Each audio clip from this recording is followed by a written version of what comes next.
Good morning class. कैसे हैं आप सभी लोग? आशा करती हूँ कि सभी लोग अच्छे होंगे और मेरे वीडियोस का लगातार आनंद ले रहे होंगे।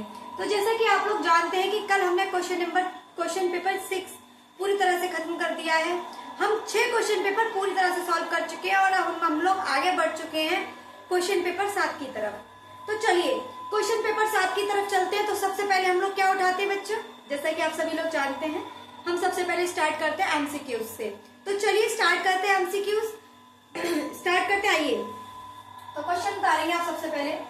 तो सबसे पहले हम कौन सा बेटा क्वेश्चन पेपर स्टार्ट कर रहे हैं?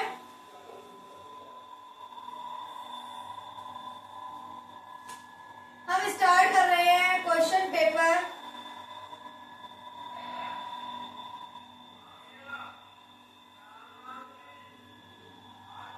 Question paper 7। कौन सा बेटा स्टार्ट कर रहे हैं? Question paper 7। तो चलिए पहले क्वेश्चन के साथ स्टार्ट करते हैं इस क्लास को। क्वेश्चन दे रखा है sine square 29 plus sine square 61 का मान होगा। तो चलिए बेटा जल्दी से कर लीजिए वीडियो को पॉज और इस क्वेश्चन को खुद से करने की कोशिश कीजिए कैसे होगा ये क्वेश्चन। फिर उसके बाद में तो मैं हूं ही कराने के लिए। तो आप लोगों ने, आई होप सब लोगों ने वीडियो को पॉज किया होगा और क्वेश्चन को सॉल्व किया होगा। तो चलिए मैं अब आप लोगों को इस क्वेश्चन को सॉल्व करवाती हूँ कैसे होगा। देखो बेटा साइन स्क्वायर 29, मैंने आप लोगों को हमेशा बताया सबसे पहले क्या करेंगे, आप एंगल को जोड़कर देखिए। क्या करेंगे? एंगल को जोड़कर देखेंगे।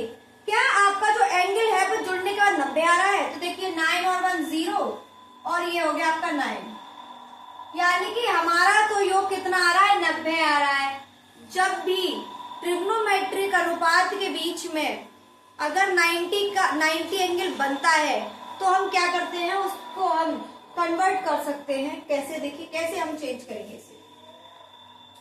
तो क्या मैं इसे 90 में से अगर 61 घटाऊंगी तो मेरा बेटा 29 ही आएगा ना।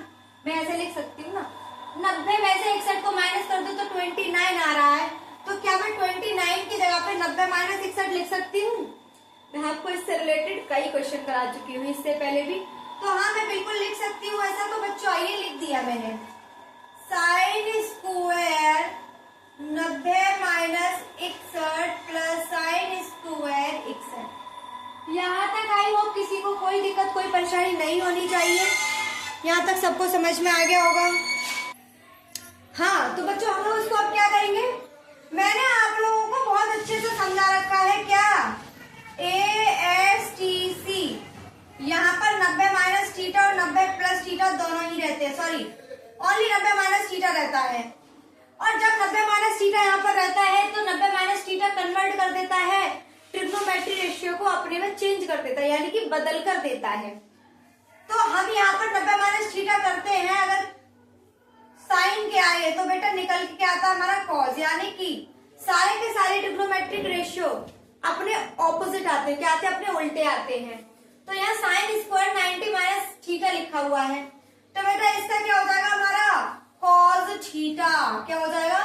Cos theta. लेकिन स्क्वायर लगा, मैंने स्क्वायर लगा दिया, थीटा की जगह क्या 61। बेटा देखिए हमारे जो एंगल की वैल्यू है वो दोनों में सेम है। क्या है बेटा? सेम है।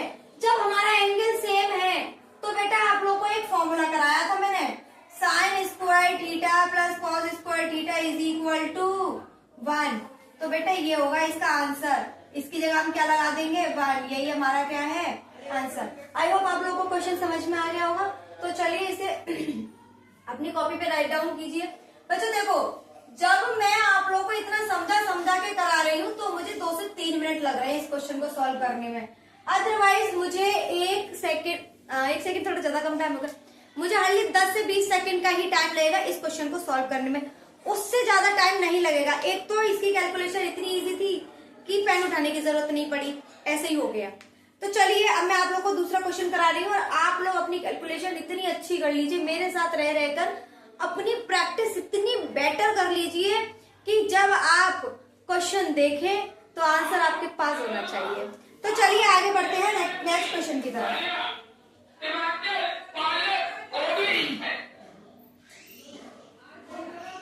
3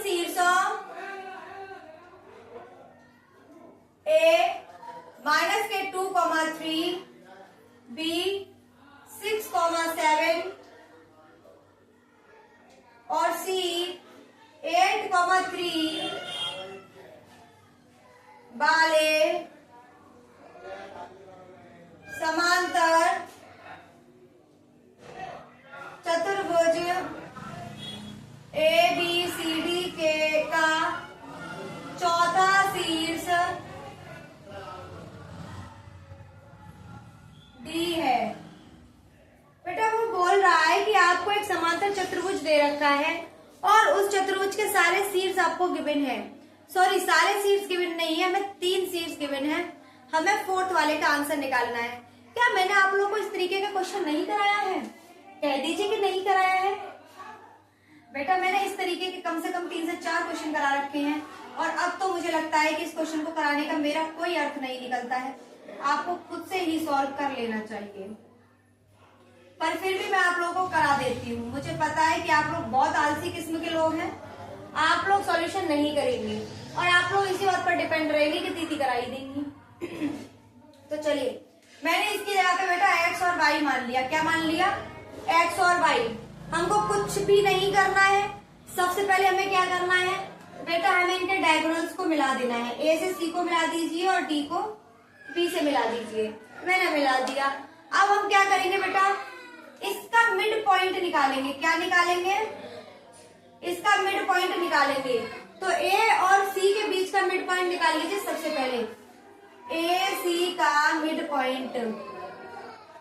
बेटा आप लोगों को मैं मध्य बिंदु का फॉर्मूला करा चुकी हूँ। क्या होता है बेटा? x1 प्लस x2 बट्टे 2 y1 प्लस y2 बट्टे 2, यही होता है बेटा। यहाँ पर इसे x1 मान लीजिए, इसे y1, इसे x2 और इसे y2। तो बेटा उतार दिए माइनस के 2 प्लस 8, डिवाइड लगा दो 2 का। y1 3 और y2 कितना बेटा? 3 बट्टे 2। कितना आ गया? 8 में से 2 काटोगे 6 और 3 और 3 6। आपके फाइनली क्या निकले? 3,3। यानी कि बेटा जो हमारा यहाँ पर मैंने O मान लिया, ये हमारा जो मिड पॉइंट आ गया वो कितना आ गया बेटा? 3,3। अब हमारे पास मिड पॉइंट निकल के आ गया। अब हमें D की वैल्यूज फाइंड करनी है। तो कैसे करेंगे बेटा? मैंने क्या किया, इसके और इसके बीच में जब मैंने मिड पॉइंट का फॉर्मूला लगाया तो इसके लिए भी मिड पॉइंट यही सेम रहेगा। जो इसका मिड पॉइंट है वो इसका भी मिड पॉइंट होगा। तो ये मिड पॉइंट हम रखेंगे यहाँ पर और इनके बीच में लगाएंगे हम ये वाला फॉर्मूला और हमारा निकल आएगा डी का वैल्यू। तो चलिए कैसे होगा दिखा देती हूँ मैं आपको। इसे मैं यहाँ से हटा रही हूँ। तो बेटा देखिए, इसकी जगह मैंने रखा 3,3 बराबर x1। बेटा अब इसे x1 मानिए, इसे y1, इसे x2 और इसे y2। तो 6 प्लस x बट्टे 2 7 प्लस y बट्टे 2। आई होप यहाँ तक आप लोगों को कोई समस्या, कोई दिक्कत, कोई परेशानी नहीं होनी चाहिए। जो मैं करा रही हूँ वो आपको समझ में आ जाना चाहिए।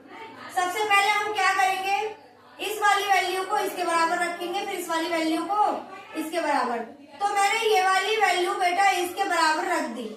जब मैंने इसके बराबर रखा तो मैंने इसके नीचे 1 मान के क्रॉस मल्टीप्लाई कर दिया। क्या कर दिया? Cross multiply. क्वेश्चन को हटा देते हैं क्योंकि क्वेश्चन की नीड खत्म हो चुकी है। तो चलिए बेटा 2 का मल्टीप्लाई कीजिए। 6 बराबर 6 प्लस 7, 6 से 6 कैंसिल, तो x बराबर कितना आ गया बेटा? 0 आ गया। x बराबर कितना आ गया? 0 आ गया। अब बेटा हम इन दोनों के बीच में लगाते हैं इसको और इसको। तो 3 बराबर 7 प्लस y बट्टे 2।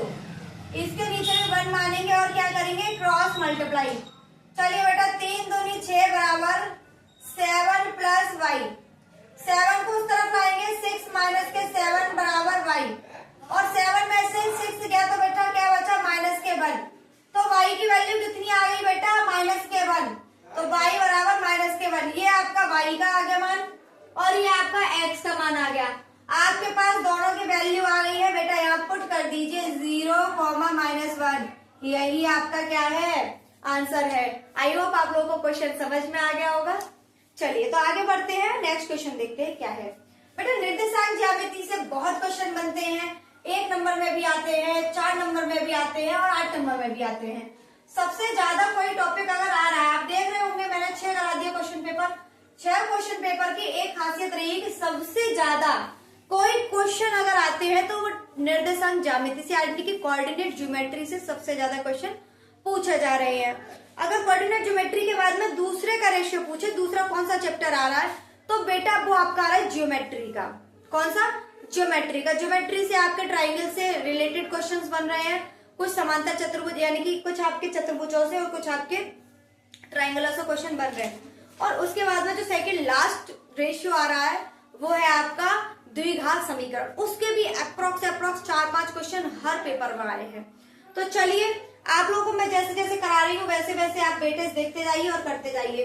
नेक्स्ट क्वेश्चन है बेटा आपका ये, आपको दे रखा है बिंदु P,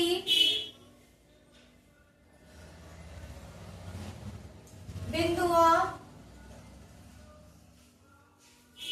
4,2A तथा B 8,4 को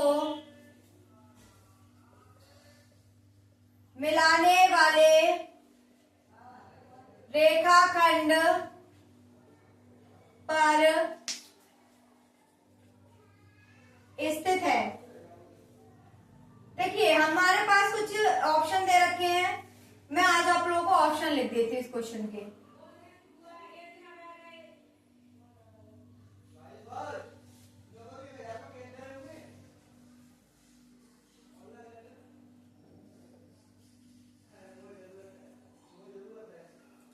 फोर्थ है आपका AP बराबर 1/2 AB।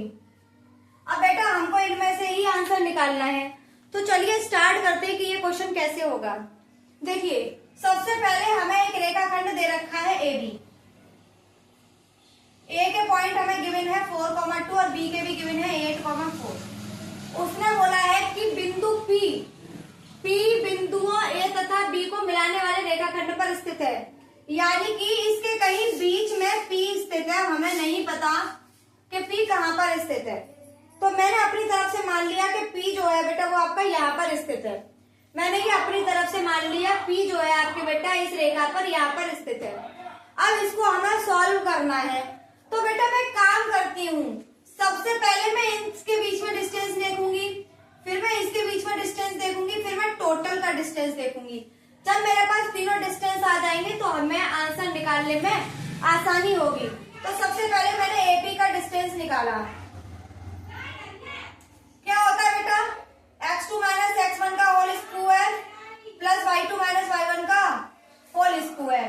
x2 क्या है बेटा आपका यहाँ पर x1 y1, यहाँ x2 y2, तो 4 में से 2 गया, मान लीजिए 2 माइनस के 4 का होल स्क्वायर प्लस 1 माइनस 2 का होल स्क्वायर।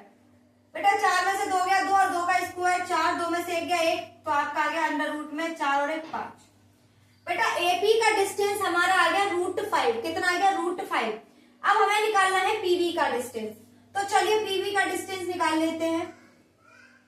सेम वही है, अब इसे इसे x1 y1 कर लीजिए और इसे x2 y2 कर लीजिए, तो आप निकालेंगे 8 माइनस के 2 का होल स्क्वायर प्लस 4 माइनस 1 का होल स्क्वायर।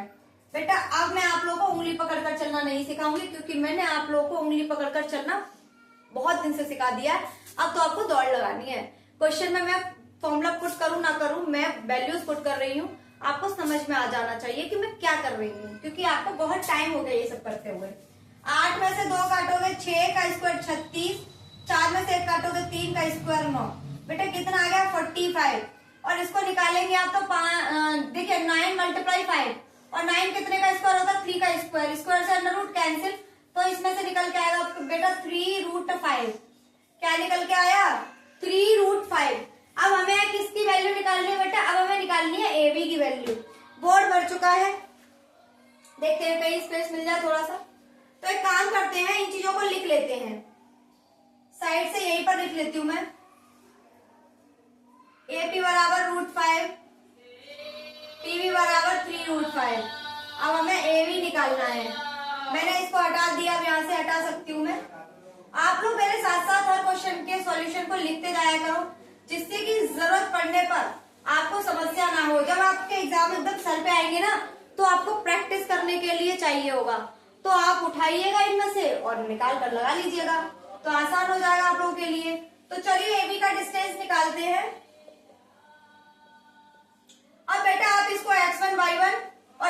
4/2 मान लीजिए। 8 में से 4 गया 4 का होल स्क्वायर प्लस 4 में से 2 गया 2 का होल स्क्वायर। बेटा कितना होता है 16 और प्लस 4 कितना होता है बेटा 20। और 20 को हम क्या लिख सकते हैं 2√5। अब देखिए कैसे लिखा मैंने समझा देती हूँ। 5 4 20 और 4 कितने का स्क्वायर होता है बेटा 2 का स्क्वायर होता है। 2 से रूट कैंसिल हो गया, आपका क्या आ गया 2√5। अब तो आपको समझ में आ गया होगा मैं क्या समझाना चाह रही हूँ। चलिए अब देखिए बच्चों क्या करना है हमने। अब हमारे पास ए बी की वैल्यू भी निकल आई 2√5। अब हमें ये पता करना है कि इन चारों में से कौन से आंसर में ये वैल्यूज फिट बैठ रही हैं। तो सबसे पहले हम देखेंगे एपी बराबर 1/3 AB। एपी बराबर 1/3 AB। अब ये कब होगा जब एपी की वैल्यू तो बेटा हमें √5 दे रखी है और एबी की वैल्यू हमें 2√5 दे रखी है। क्या बेटा 2√5 का 1/3 टाइम्स गुना है नहीं, तो आपका बेटा ये ऑप्शन तो वैसे ही गलत हो गया। अब देखिए एपी बराबर है पीबी के, बेटा कोई भी ऑप्शन सेम नहीं है, कट गया। अब देखिए पीबी बराबर है 1/3 एबी के, बेटा पीबी हमें दे रखा है 3√5 और एबी हमें दे रखा है बेटा √2√5। इन दोनों के बीच में ये रिलेशन फाइंड ही नहीं हो सकता, ये भी आपका हो गया कैंसिल आउट। लास्ट ऑप्शन बचा ये, बेटा ये तो सच हो ही जाएगा। एपी बराबर है एबी के 1/2 के। देखिए बेटा ये दुगना है इसका, तो एपी क्या होगा एबी का 1/2 हो जाएगा। यही आंसर है आपका। समझ में आ गया आप लोगों को? अगर आप लोगों को समझ में आ गया है तो बेटा उतार लीजिए। अब चलते हैं आगे बढ़ते हैं।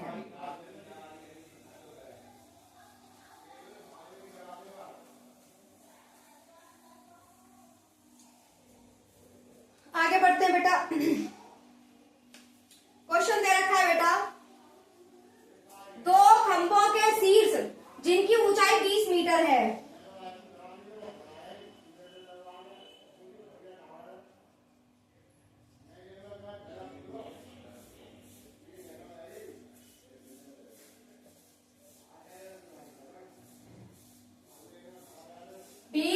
तथा 14 मीटर है, एक तार से जुड़े हैं।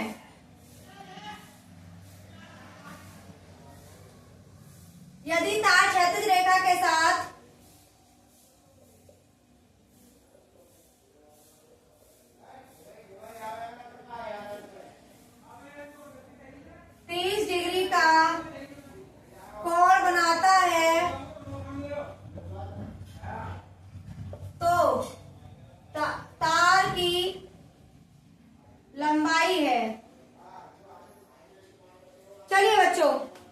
जल्दी से कर लीजिए वीडियो को पॉज और इस क्वेश्चन को करना शुरू कर दीजिए शुरू, क्योंकि आप लोगों को ये क्वेश्चन करना आ जाना चाहिए।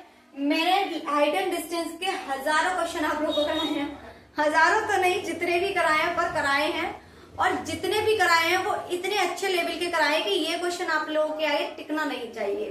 तो चलिए मैं आप लोगों को स्टार्ट कराती हूँ। आई होप आप लोगों ने वीडियो को पॉज भी किया होगा और खुद से क्वेश्चन सॉल्व करने की कोशिश भी करी होगी। बेटा हमें 2 तार दे रखे हैं, यहाँ पर हमें क्या दे रखे हैं 2 तार दे रखे हैं। यहाँ पर एक की लंबाई 14 मीटर है और एक की लंबाई 20 मीटर है। उसने बोला है, क्या बोला है बेटा, यदि तार क्षैतिज रेखा के साथ 30 डिग्री का कोण बनाता है, इसके साथ वो कितने का कोण बना रहा है बेटा 30 डिग्री का कोण बनाता है, तो तार की लंबाई है। तो आपसे बेटा ये पूछा है, क्या पूछा है, ये पूछा है। तो चलिए बेटा निकाल देते हैं तार की लंबाई क्या होगी। बेटा देखिए ये 14 है तो यहां से लेके यहां तक का डिस्टेंस भी 14 मीटर हो जाएगा, और 20 में से 14 काटोगे तो कितना बचेगा 6, यानी कि इसकी लंबाई 6 है। ये पूछी है, मैं यहाँ पर डिजिट्स दे देती हूँ ए बी सी। चलिए तो ट्राइंगल एबीसी में आ जाते हैं। बेटा मैंने आप लोगों को 50 बार बताया है कि जब हमें आधार और लंब दे रखा हो तो टेल लगा दीजिए, आधार और कर्ण दे रखा हो तो कॉट लगा दीजिए, और जब हमें कर्ण और लंब हो तो साइन लगा दीजिए। तो बेटा मैं इसमें साइन लगाऊंगी, साइन 30। साइन 30 कितने के बराबर है बेटा आपके 6/x के। अच्छा बच्चों साइन 30 की वैल्यू क्या होती है, मैंने आप लोगों को पूरी की पूरी ट्रिग्नोमेट्रिक टेबल लिखा रखी है, तो आप लोगों को इसकी वैल्यू पता होनी चाहिए। साइन 30 की वैल्यू होती है 1/2 बराबर होगा 6y(x) के। क्रॉस मल्टीप्लाई कीजिए, x बराबर 12। आपका आंसर कितना आ गया? 12। ये क्वेश्चन आप लोगों को समझ में आ जाना चाहिए। सिर्फ 2 स्टेप का क्वेश्चन था, तीसरा स्टेप भी नहीं लगना था। चलिए, अगर वो समझ में आ गया तो उसे उतार लीजिए। नेक्स्ट क्वेश्चन कराते हैं।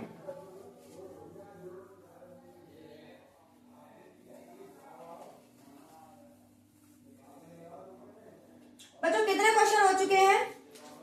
3 और 2 5 ही क्वेश्चन हुए हैं। अभी आगे बढ़ते हैं। क्वेश्चन दे रखा है, 2 समरूप त्रिभुजों के क्षेत्रफल 4:9 के अनुपात में है। त्रिभुजों की भुजाओं में अनुपात होगा। चलिए इसे बाद में कराते हैं, एक लाइन का क्वेश्चन है, थोड़ा इसे देख लेते हैं। त्रिज्या 8 सेंटीमीटर वाले एक वृत्त के अंतर्गत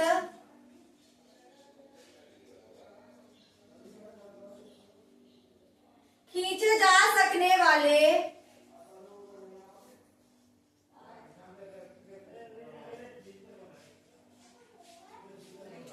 वर्ग का क्षेत्रफल है। बेटा हमसे क्या बोला? 8 सेंटीमीटर की एक त्रिज्या का एक वृत्त है।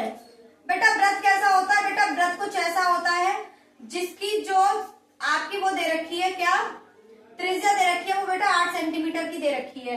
कितनी दे रखी है? 8 सेंटीमीटर की दे रखी है। उसने बोला है कि इसके अंदर बनने वाले वर्ग, इसके अंदर बनने वाले वर्ग जो कि इसके अंदर बनने वाले वर्ग का क्षेत्रफल बताइए। क्या बताइए? बनने वाले वर्ग का क्षेत्रफल बताइए। बेटा हमें यहां से लेके यहां तक की डिस्टेंस 8 सेंटीमीटर दे रखी है। बेटा वर्ग का क्षेत्रफल निकालने के लिए हमारे पास फॉर्मूला क्या होता है? मैंने उस दिन आप लोगों को लिखवाया था। वर्ग का क्षेत्रफल तो ये होता है a² यानी कि भुजा का वर्ग। और मैंने आप लोगों को वृत्त का क्षेत्रफल भी लिखवाया था। ये होता है बेटा πr²। मैंने आपको दोनों लिखवा रखे हैं। बेटा इसमें बोला है कि आपको वर्ग का क्षेत्रफल निकालना है, यानी कि भुजा का वर्ग निकालना है। पर हमारे पास भुजा तो है ही नहीं, हमें तो पता ही नहीं है भुजा क्या है। तो चलिए सबसे पहले पता कर लेते हैं इसकी भुजा क्या होगी। जब भुजा निकल आएगी तो क्षेत्रफल भी निकल आएगा। तो बेटा देखिए, मैं एक काम करती हूँ, इसके डायगोनल को यूं मिला देती हूँ। अब देखिए बेटा, जो आपके वृत्त का डायगोनल है, सॉरी वर्ग का जो डायगोनल है, वो बेटा क्या है? आपकी इस वाले सर्किल का बेटा वो है व्यास। क्या है? व्यास। यानी कि आप जब यहां से तोड़ेंगी तो ये भी इसकी रेडियस, ये भी इसकी रेडियस। आप ऐसे भी तोड़ेंगे तो ये भी इसकी रेडियस और ये भी इसकी रेडियस। यानी कि हमारे पास इसका विकर्ण है जिसकी लंबाई, अगर ये 8 है तो ये भी 8 होगी, और 8 और 8 मिलकर कितने हो जाएंगे? टोटल 16। यानी कि हमारे पास वर्ग का जो विकर्ण निकल के आया वो 16 आया। अब देखिए बेटा, वर्ग का विकर्ण क्या होता है? वर्ग का विकर्ण का फॉर्मूला क्या होता है बेटा? वो होता है आपका 2 भुजा अंडर रूट में 2। क्या होता है? भुजा अंडर रूट में है 2। अब बेटा वर्ग का विकर्ण हमारे पास कितना है? 16। मैंने भुजा को a मान लिया, रूट में है 2। बेटा √2 का इसमें डिवाइड लगा दे। अच्छा, अब हमें क्या निकालना है बेटा? हमें निकालना है वर्ग का क्षेत्रफल। तो वर्ग का किसके बराबर होता है बेटा? a² के। a² कितना दे रखा है बेटा? 16/√2 का स्क्वायर। बेटा 16 का स्क्वायर 256 और √2 से स्क्वायर कैंसिल आउट हो जाएगा, तो √2 से काट के कितना बचा? 128 मीटर स्क्वायर। आपका जो वर्ग का क्षेत्रफल आ गया 128 मीटर स्क्वायर आ गया। आई होप आप लोगों को क्वेश्चन समझ में आ गया होगा। अगर समझ में आ गया है तो उतार लीजिए और अब दूसरे क्वेश्चन की तरफ बढ़ जाइए।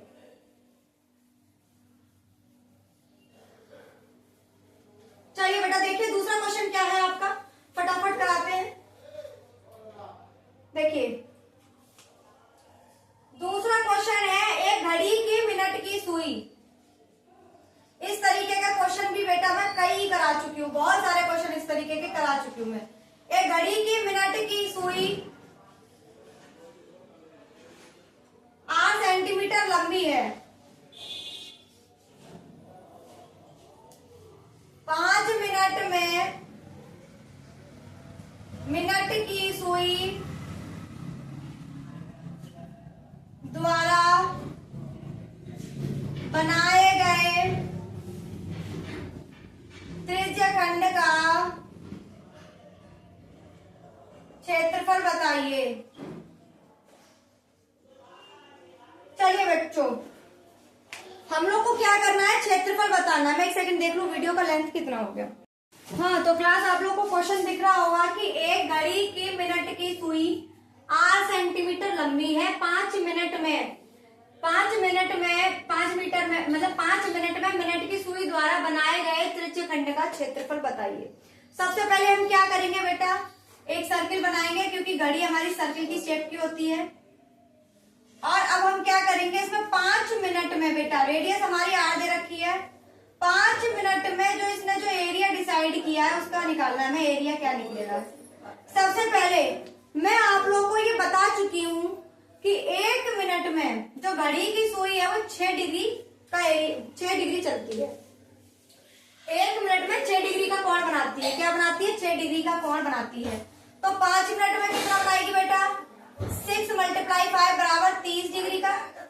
कितना बनाएगी, 5 मिनट में 30 डिग्री का। अच्छा, मैंने आप लोगों को त्रिज्यखंड का क्षेत्रफल करा रखा है।